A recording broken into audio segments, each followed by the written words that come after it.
All right, here in the Niner locker room with Spencer Burford and Spencer. Aaron Donald this week, man. Let's talk about Aaron. What's he looking like on film? What's the challenge for you? Okay, like I said, Aaron Donald, he's a great player. Of course, everybody knows that he's a future Hall of Famer. You know, we're just going to trust our technique. We got to set, make sure our hands are good, make sure that we're good on communication, make sure we're not creating, basically not allowing him to affect the game. We basically got to neutralize Aaron Donald. That's pretty much their whole defensive plan. They base it around him. So we neutralize him, we're going to have a great game. I was talking to Brendel about him yesterday, and he said that what makes him so hard to block is that he's so small and compact. So the blocking surface is so small. So right, so you got to be usually with interior guys, you have like a bigger surface to punch or But he's twitchy. He's twitchy and he's compact and he's strong.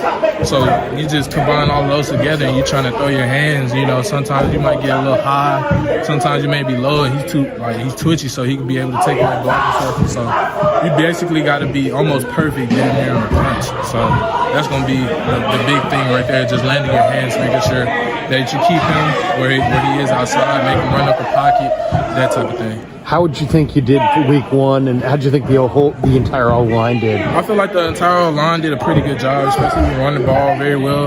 I feel like it's a lot of things that we needed to clean up this week as far as attention to detail. Me personally, especially me, the 3 penalties that I got, one of them was unacceptable. My other one, I got my finger caught, and then the other one, I just got to catch the backside of the shoulder, just let go. If he has the edge, I'm going to just let him go next time. You know, stuff like that just hurt us. But like I said, I feel like we played a pretty decent game, but we're way better than what we played last week.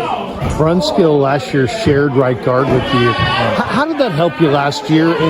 And do you feel the burden of playing every snap this year? It's a different deal. Right. I don't feel it as a burden. I feel like it is as an opportunity. You know? Just being comfortable in the groove. You get to find your groove out there. You don't have to get taken out. You can go ahead and get a constant feel for your sets, a constant feel for your opponent. And on the other end, Dan helped a great way because he studied Aaron Donald all this time that he's been here. He's played against him a couple of times, and so he would give me tips and techniques that made him successful in Aaron Donald, which he eventually helped me on the back end. And so I'm forever grateful to Dan. He's a great player, and shout out to him. Yeah. How would you compare that Steeler line that you went against last week to this Ram front? Both a 34 front, but the Steelers had Watt and obviously Highsmith off the edges. The Rams' edges are a little younger. Okay, yeah. So that's basically where we're going to have to be firm at, is inside the pocket. Obviously, we're going to be, you got to worry about Aaron Donald. Like I said, he depicts the way they rush and what type of scheme that they're going to run within the 3-4 defense. They put them anywhere on the field. And so basically, our edges are going to be real sharp. We just got to make sure that the interior side of the pocket is going to be clean. How about Brock's presence in the huddle? It seemed like, that run that he had in the fourth quarter seemed to really fire him up. Oh, yeah. Brock was excited about that. He said, bro, did you see that? I said, yeah, bro, you like that? I said, you like that, Brock? But, yeah, Brock's basically, he even took it full speed ahead, and he hasn't looked back since, so I'm proud of him. Hey, last one. Wherever you guys go, the Niner fans follow. In the fourth quarter, you can hear them cheering, "Let's go Niners." What are you anticipating this week in L.A.? Hey, like I said, they say they call it Levi sign for a reason, so I expect to see the Red Sea there. Yeah, last one for you. How are you better this year than you were last year at this time? I'd say just understanding the scheme, the schematics of things. Last year, being a rookie, getting thrown in there, you really just didn't want to be the mess-up kid, mess-up guy. And so you're just learning things on the fly. Of course, you're still not understanding the offense fully to the extent that I do now.